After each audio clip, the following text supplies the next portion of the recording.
our SBDM meeting here. And we are just going to go ahead and start with an outline of the REAP, the Racial Equity Analysis Protocol. John Marshall actually has 2 videos on the website that we're going to start with. Dr. Aberle will be here in a couple minutes. He is presenting at the Rho Kappa meeting that started at 1:30. So he's starting that and then he's popping back in here. So I am going to go ahead and share my screen, and we're going to start with a couple videos from John Marshall about the REAP protocol.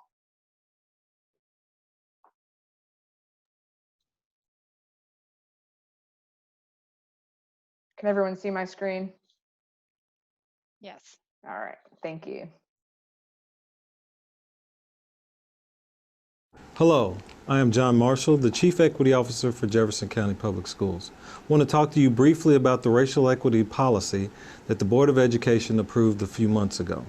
The racial equity policy is a policy that we have designed that actually challenges the district and makes the district look at our disproportionate data around students of color and the marginalization of our students.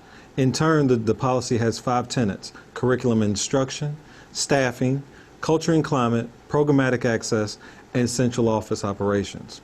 What this means is our district has dedicated ourselves and admitted that historically we have mistreated, marginalized, and muted some of our students, particularly our black students. In turn, this policy calls for us to make sure that that changes. We're doing it from the tenets I just mentioned. I will name them again: curriculum instruction, central office, staffing and classroom diversity, school culture and climate, and programmatic access. That means everyone in the district has a role to play in this policy. Everyone in this district must look at their practices, at their policies, and at their beliefs to make sure we're doing the best we can for our marginalized students. This policy is all-encompassing, and it has caused the district to make some serious pivots in what we're doing as it relates to outcomes for our students and our families. As you become more familiar with this policy, you will see that we have left no stone unturned, and you will also see that everyone has a role to play in this, even community. So community, when you look at the policy and when you think about your role in it, are you going to be able to connect to our programmatic access? Do you have programs that you can offer? Are you going to be able to give advice on the trainings that we offer and even offer up trainings? Curriculum instruction, how are we going to make sure our curriculum changes to make it more whole for all students? So please, as you think about the policy, it is very innovative, it is very ambitious, but we are absolutely addressing the disproportionate outcomes for our students of color, and this policy will usher in those changes. Thank you. All right, and there's one more down here.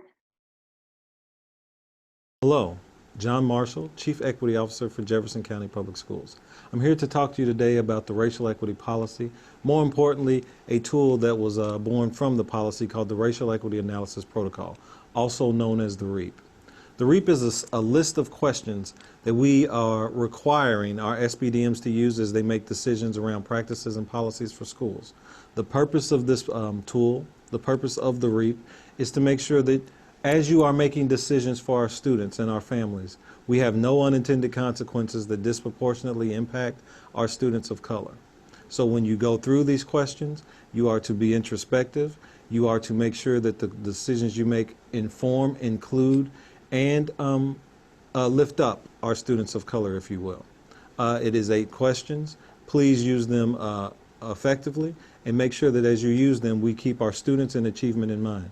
This was born out of the racial equity policy that the board approved months ago. This policy says that Jefferson County Public Schools must do more for our students of color. The Racial Equity Analysis Protocol is one of those tools that we believe, when used effectively and as required by you all to use, that it will improve outcomes for students because it gets away from unintended consequences. It puts us in a place where we have considered all thoughts and we are addressing all students to be more inclusive. So again, please use the Racial Equity Analysis Protocol, also known as the REAP, and make sure that as you're making these decisions, you are introspective, not just for yourself, but for the well-being of our students, particularly our students of color. Thank you for all that you do. We appreciate you.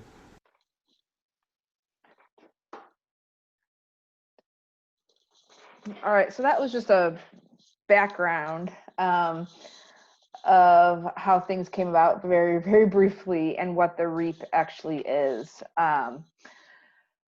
that's what we're going to be using today to go over the agenda and what Dr. Eberle sent out. And to be honest with you, we're not going to go any further until he's back. But if there's anyone that wants to talk about what you just heard, oh, hey. Yeah, I'm How are here. you? Good. I wasn't going to go any further. Appreciate it. Yep. Hey everyone, appreciate you being here. This this special called meeting has one singular focus, and that is the REAP analysis, the application of the REAP protocol as Dr. Marshall discussed in those videos to our school mascot. I've been directed by JCPS that actually all schools have been to run our school mascots, specifically our school mascots, through the REAP process. Fortunately for us, we were used as a model, given our mascot, our mascot being the Rebel.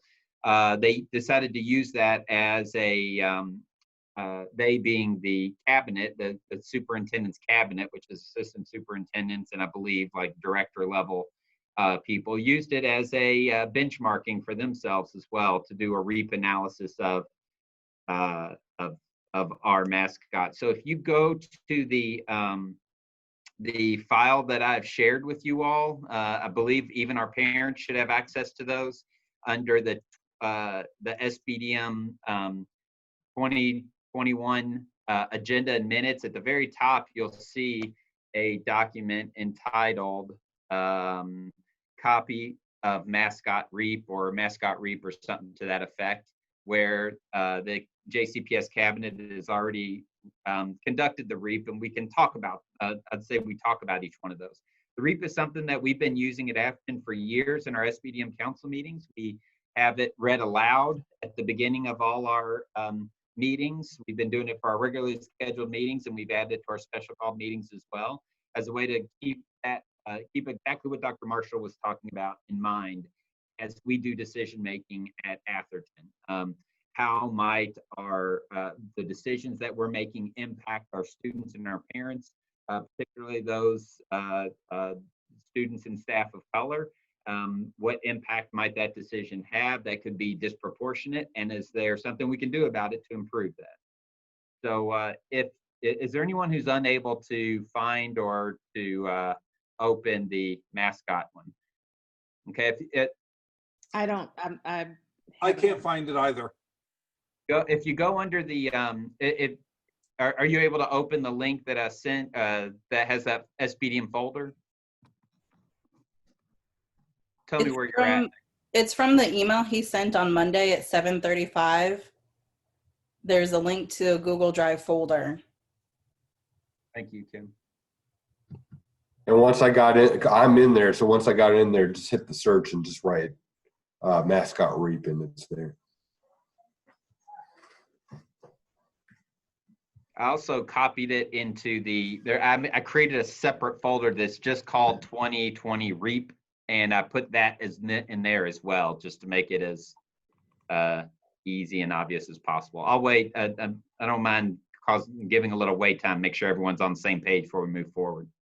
So we're looking at it's like a data table, look at me being a science teacher, and it has September 4th at the top,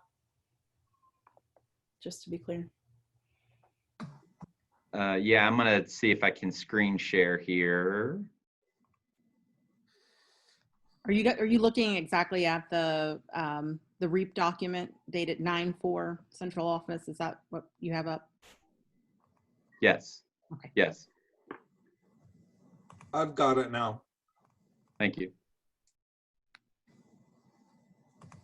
I have too many windows open, so I can't really screen share it. Can't find it. Here, I'm going to close some windows so I can get in there. Do you want me to screen share it? Actually, give me one more shot at it.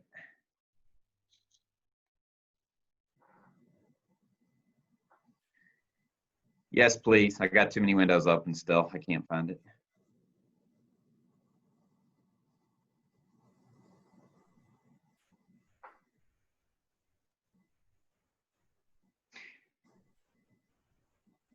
then if you can enlarge that to fill up your screen.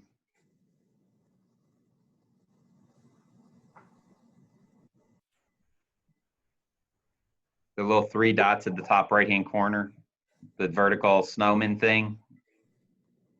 Zoom. So I guess in lieu of reading the REAP aloud like we normally do, because we're actually, that's what this whole meeting's about, let's go through it question by question, and also look at the response that was provided by the cabinet.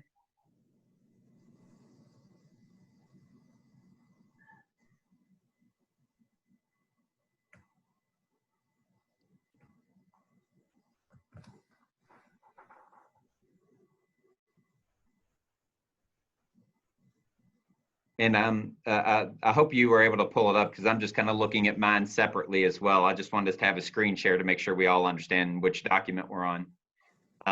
Like when I'm reading this, the thing that really that drew my attention is number 3. And that is that certain words are triggers, or can be triggers for members of our Atherton family. And rebels in particular, regardless of historically where it came from in Atherton's history decades ago, it is now a trigger, and has been a trigger word, and understandably so, given historical factors for that word, rebels as well. And as you move on to number 4, looking at it as the word being a negative connotation, that's deep rooted in historically deep rooted, and could negatively affect students and staff's sense of belongingness to the school. And that, I'll be honest with you, sense of belongingness has been one of our racial equity plan goals for the last 2 years. How do we increase a sense of belongingness among our students of color? Our plan has really targeted our sense of belongingness among African-American females that have the lowest, have historically over the last few years shown the lowest amount of sense of belongingness with our school.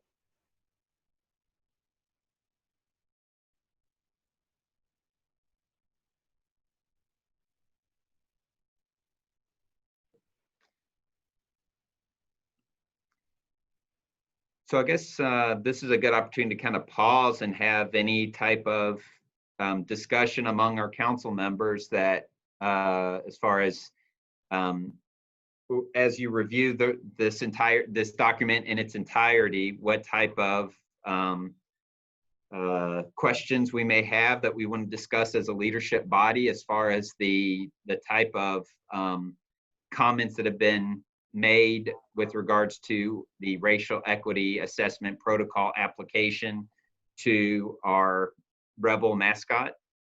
And then we can also talk about, so where do we go from here? So I'm going to pause, and just who wants to ask a question, make a comment, inquire further.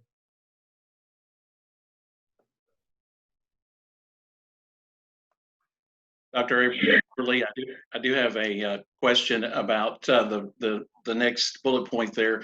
Talks about families could feel the same way. I'm wondering if there's feedback that you've received from families that you could share with us, or any particular comments that you've received regarding the school mascot from school families. I'll be honest with you, I have not received any type of feedback from our students nor our parents. They haven't, that feedback has not been solicited, not been requested. It's not been something that has been initiated towards me in the past. But also, when you look at this from an equity lens, when you have if you have a policy that is marginalizing a population, they don't always either know to whom to direct questions or concerns, or feel empowered to speak up on it. So I think you bring a good question, Mr. Smith, on we haven't surveyed our students to say, you know, how do you feel about this, nor our parents. However, over the last many months, I'd like to say years, but I'd say very intentionally over the last many months, this administration has really been delving into understanding race and how race and culture play out in an educational setting, and our responsibilities as leaders in a school to assure that we are creating policies, practices, and procedures, and mascots in this case, that align with our districts, our school, our district, and our community's desire and drive to create a more equitable and appropriate educational environment. So I don't know if any of our teachers or administrators want to provide any feedback directly on that question, as far as you know, their knowledge of concerns of this nature that have been raised in the past. I'll pause on that one. Well, I was just thinking that using this REAP tool, it would be a good opportunity to engage in a conversation with students. I mean, I know we're working through understanding it as it relates to this mascot issue, but I think that engaging, you know, you're going to be meeting with class officers and even some of the other leadership among some of our student advocacy groups like the Black Student Union and the Gay Straight Alliance. I mean, this would be useful to get student viewpoint using this tool, I think, to kind of shape which direction we go based on student feedback and our discussion. Has this tool been used with students or presented to them in the past, I guess, is a question that I have.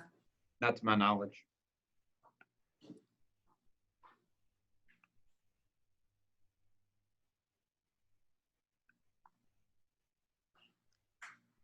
So is the question whether we're going to try to pursue a new mascot, or whether our families and students feel marginalized by the mascot? And if the answer is no, are we leaving it? I don't know. I'm just kind of questioning. At my hometown, there's a school with a mascot of Rebels, and they're absolutely having to change it. And so I don't know if this is a question of whether we keep it or change it, or what exactly are we looking at here? Good question. Ms. Beckley, will you scroll down to 6 and 7, please? So the it's our district's analysis that the Rebel mascot promotes racism. If you look at the last bullet there, I don't think there's any question. You know, they're very blunt about that. So the real question we're at is, as a leadership body, I guess I asked this question back last April. What is the procedure? Anticipating that this would be an important thing for us to be discussing in the near future, I asked the board, I asked my supervisor, assistant superintendent of high schools, what is the process for changing a mascot if our school were to go that direction? If we were reviewing our mascot and there were a desire to change that, what's the process? There's actually not a board policy for making that decision.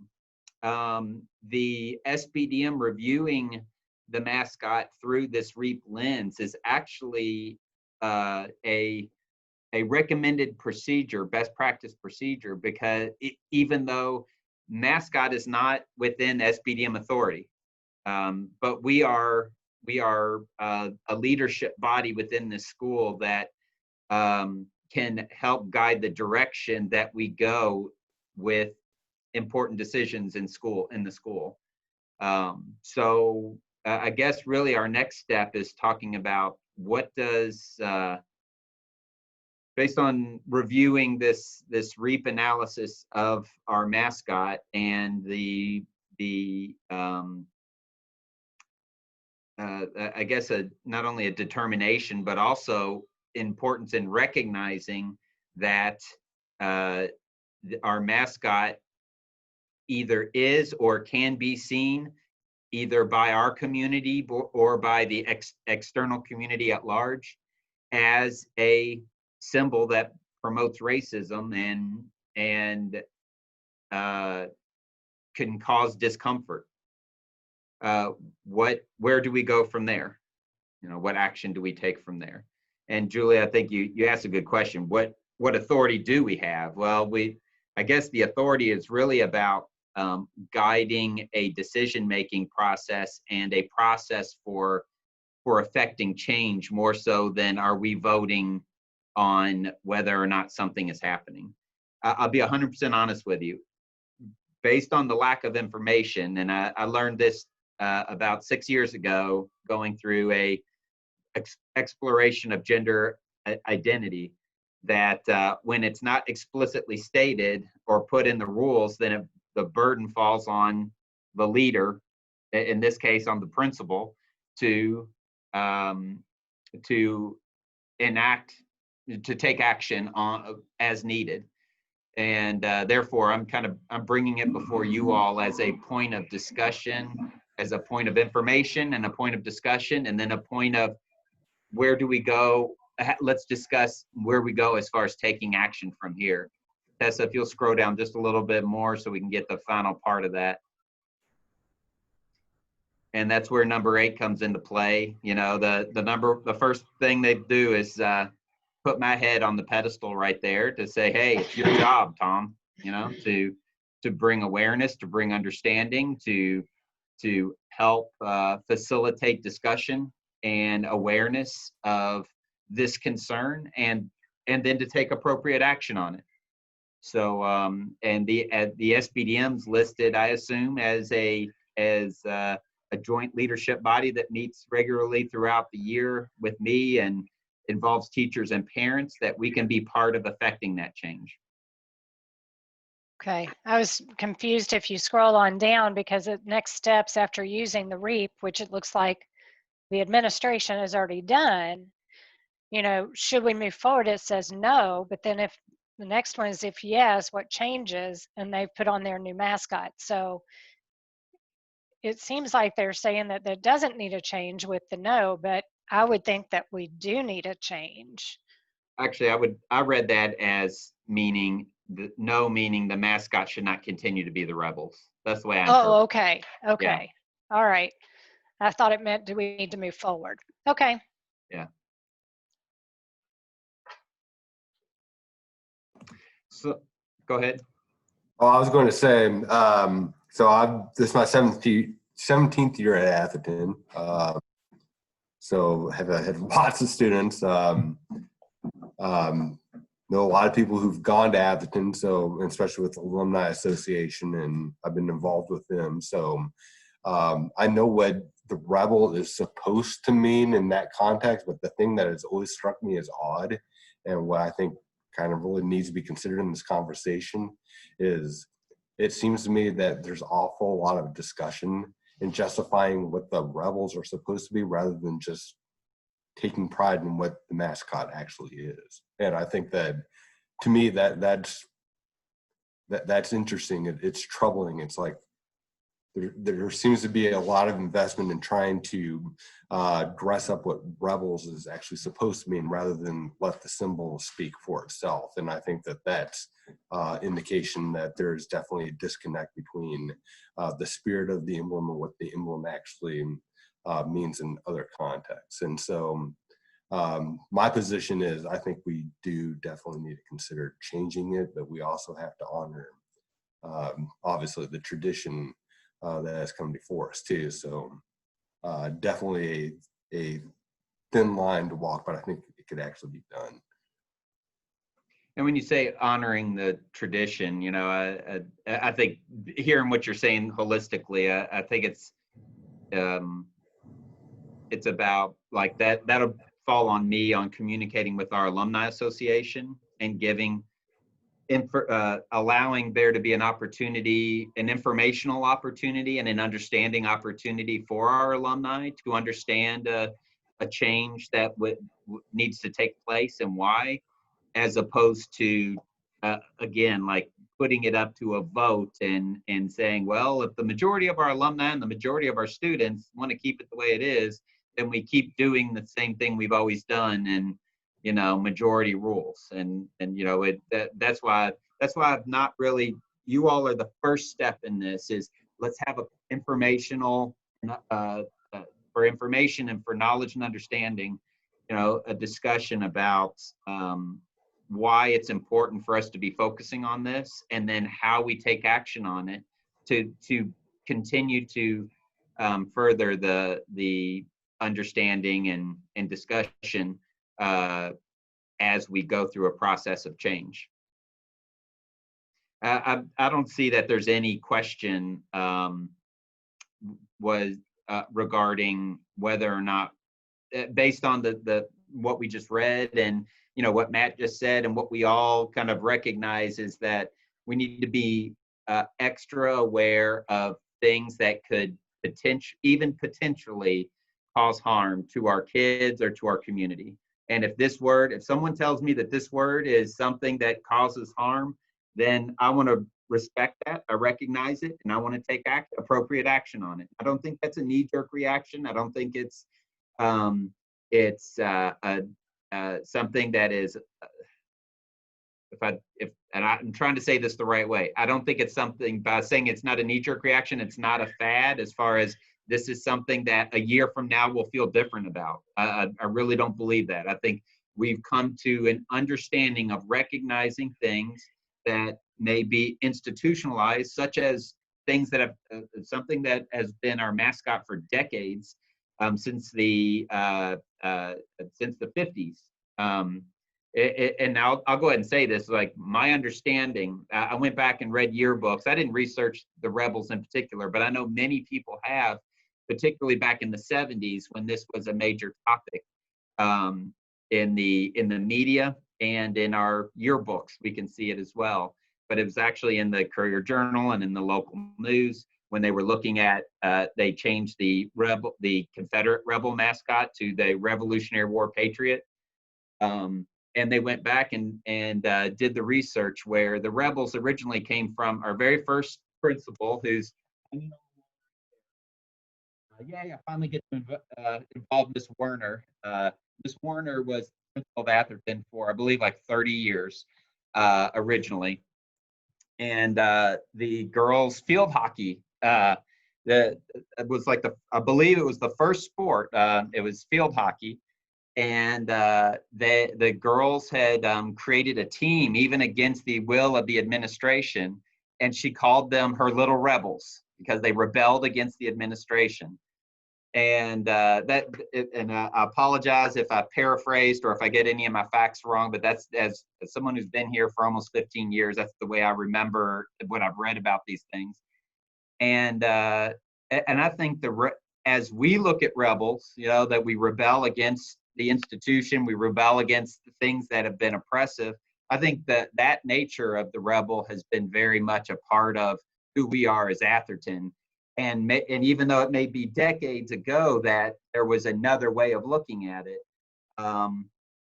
recognizing that word itself is something that can be construed as offensive, needs to be acknowledged and needs to be addressed, so that we don't have. I don't want the future kids coming to our school having a concern about our mascot being something that could be offensive towards them.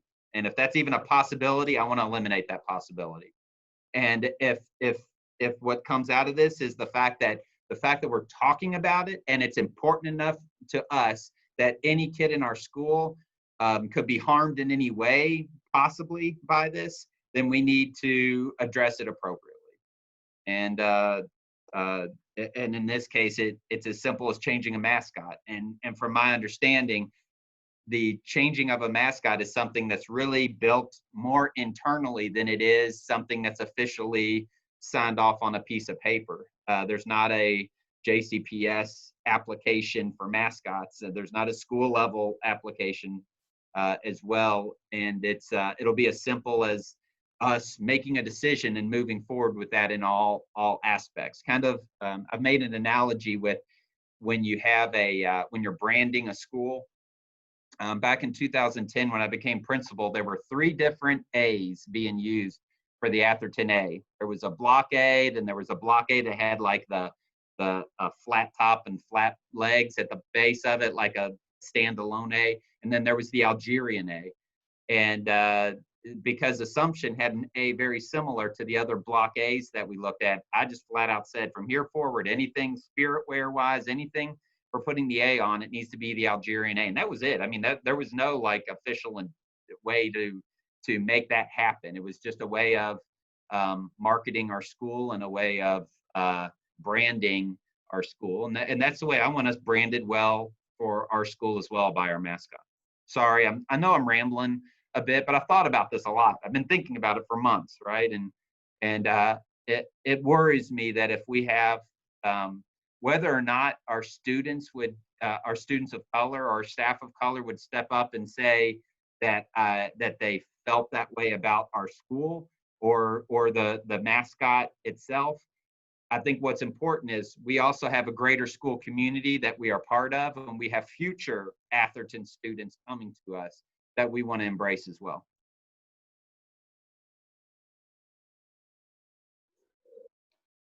I can tell you as a parent, when my son got accepted to Atherton, it was really hard for me to say, hey, my kid's going to be a rebel.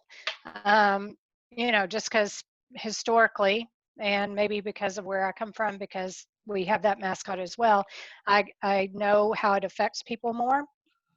And so it was hard for me to say that. So I kind of leave that part off. And I love school spirit. And I think that, can we have a mascot that is easily embraced by everyone, and not something that some people might be ashamed of, would be a benefit to the school at large. And does the mascot now reflect what the product of our students? And I'm not sure that it does.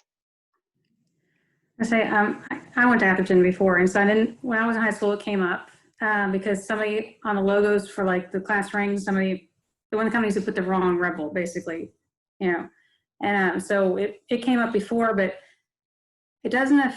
The term rebel doesn't offend me because I take it like I put in chat. I have a magazine. It's Legal Rebels. It's when you're basically trying to overturn stuff. But yeah, I'd be happy to get rid of it if it didn't occur to me that would be offending people because I was a rebel in the 80s when I went there. So I didn't think anything about it.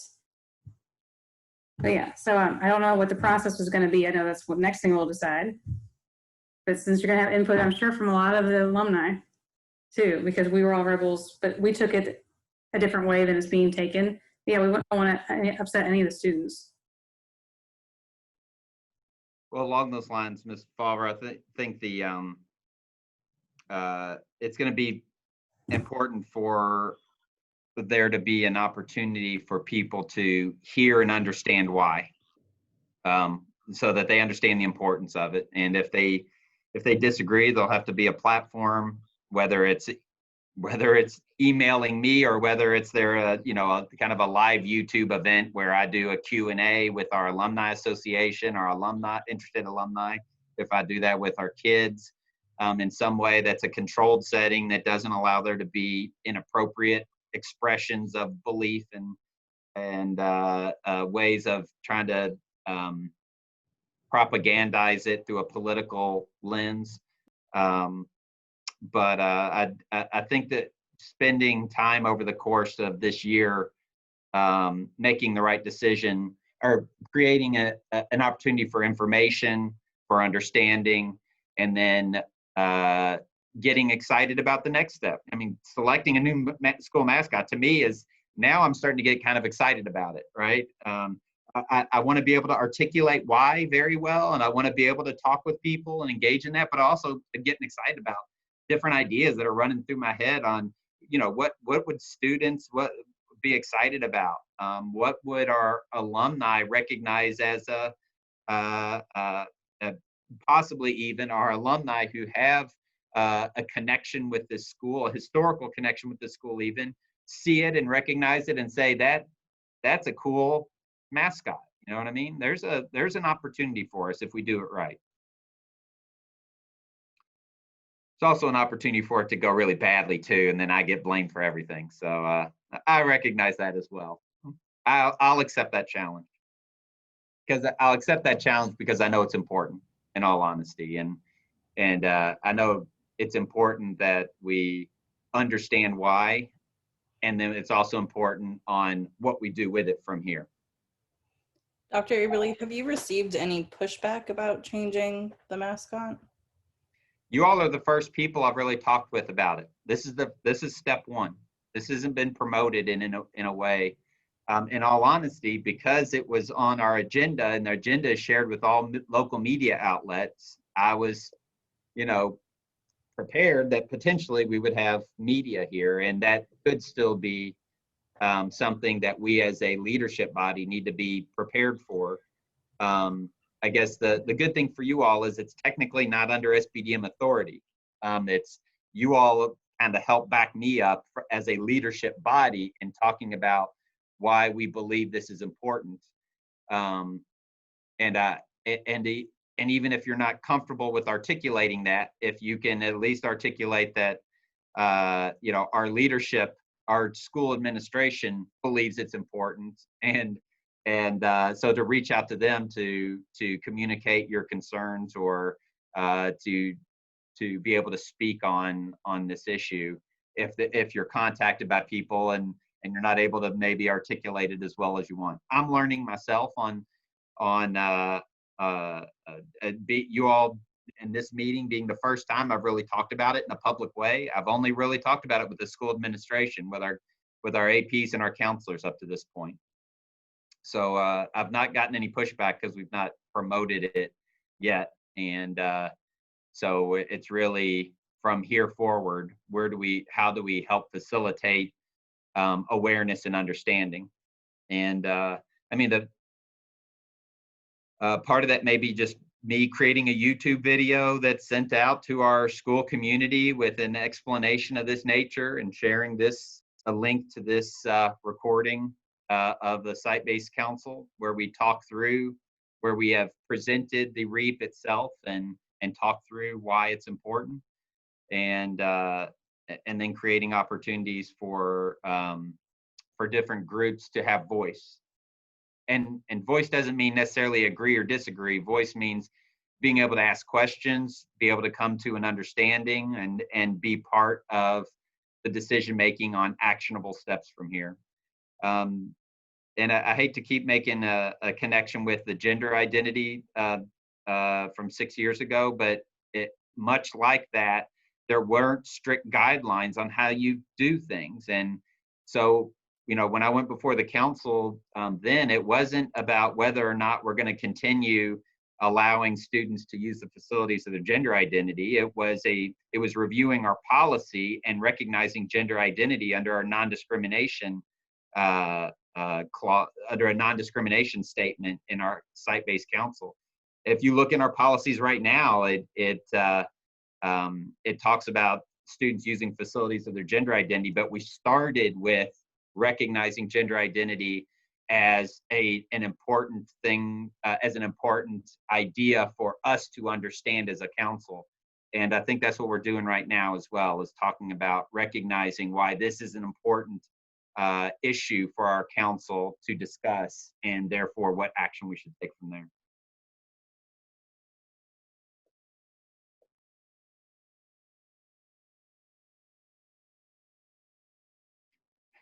So I want to create wait time in case people have been wanting to say something.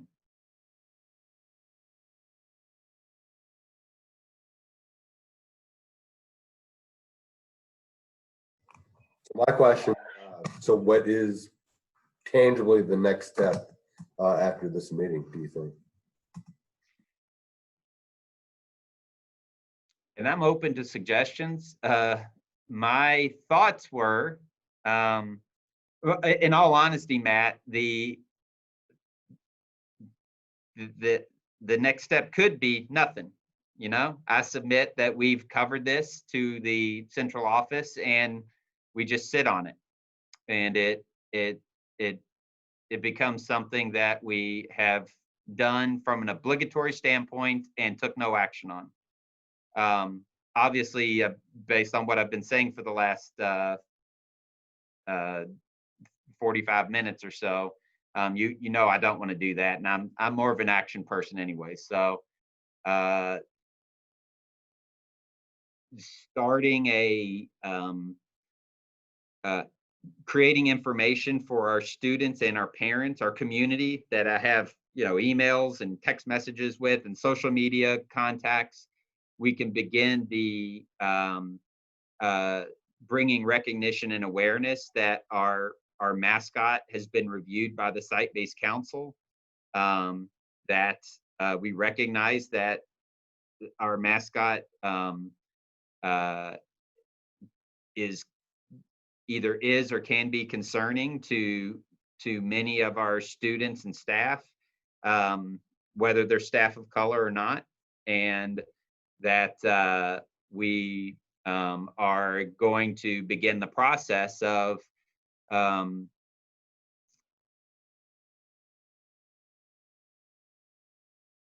hate to jump right to saying selecting a new mascot, but begin the process of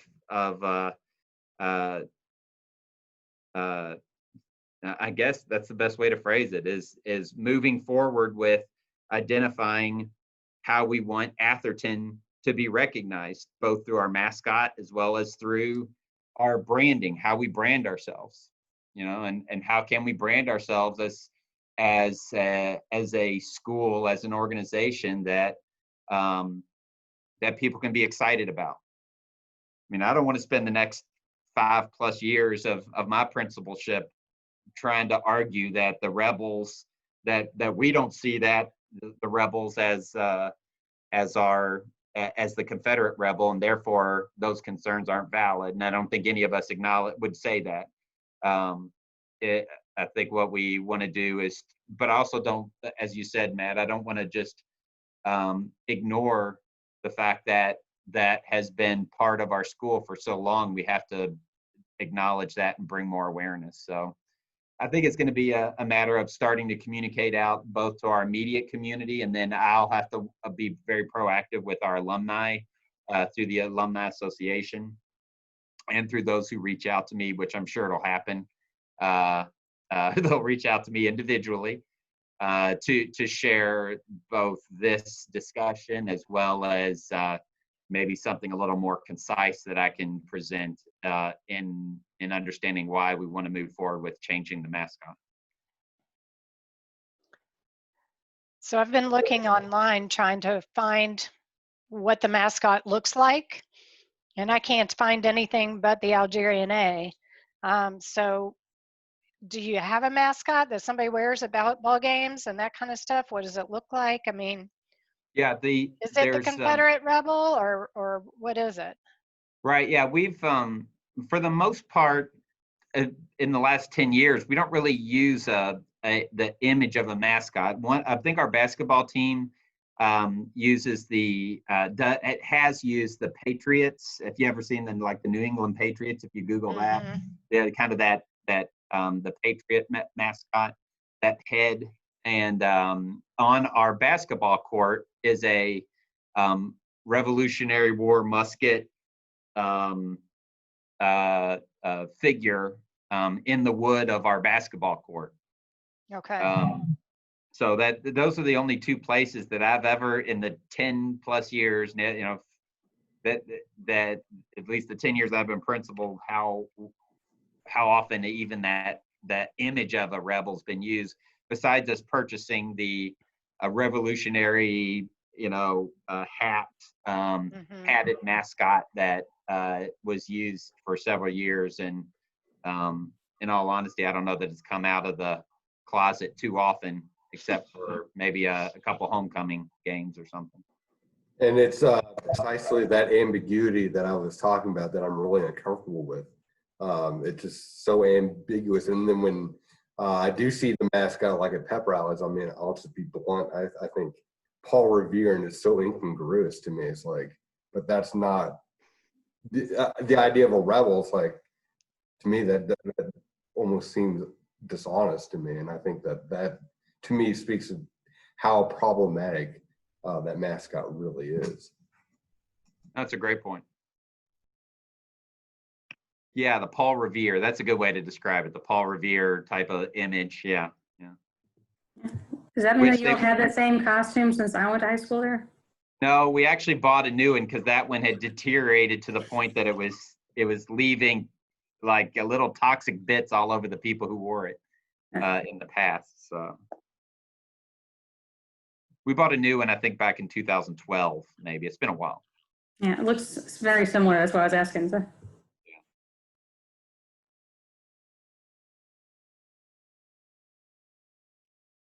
So I guess my appeal, I guess I've been thinking about this based on the questions I'm hearing, is my appeal to you all is, as a leadership body at Atherton, is to be aware that this is an issue that I'll need to take actionable steps on, that I feel compelled and responsible for taking actionable steps on in communicating the concern for the concern of having the rebel as a mascot from here forward, that I'm not going to be approving rebels to be on any spirit wear from here forward.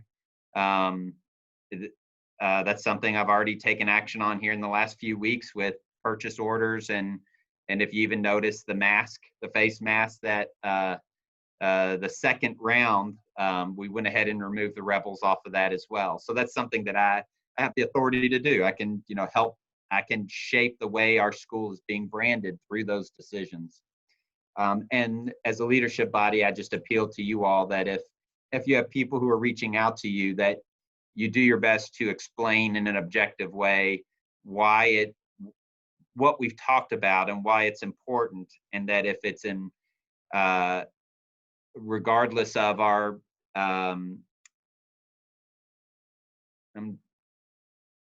regardless of like what your experience may be with this issue, the important thing is to recognize what the experience of this issue may be with our students of color, with our staff of color, and frankly with our future students of any of our students who would be coming to Atherton, and so that they feel accepted and they feel that the focus of our school is to support all our students and to support all members of our community. I think that's it. That's the main thing, is that we're not really affecting, we're not deciding on a change of policy. We're a leadership body that has influence with the people that reach out to us. And as on this particular issue, as awareness of it grows, more people may start reaching out to you. So the more that you can articulate the importance of it, and then direct, if you're comfortable doing that, and if not, directing them towards those of us who are responsible for that. That's what I'm paid to be here for, I guess, to deal with, to answer those questions and to help facilitate and manage concerns. And I recognize that this is a concern that we need to manage and facilitate. And I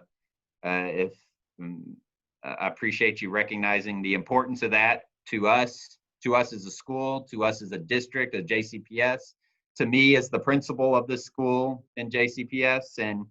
And I think it's also a great opportunity for us to engage in a deeper discussion of equity and institutionalized practices that can disproportionately impact members of our school family. Wow, that sounded pretty good. I'm going to probably stop right about there because I don't think I could top that. Anybody else want to make a final question, comment, concern?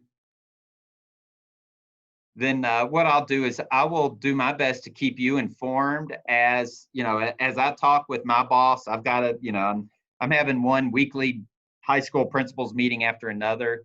I'll do my best to keep you informed on like some of the next steps and, you know, what direction I may take action that you didn't know about and you may hear from it. You know, I send out an email that I wasn't, that you didn't get because it was sent to one grade level versus another or something. I don't usually do that for exactly that reason.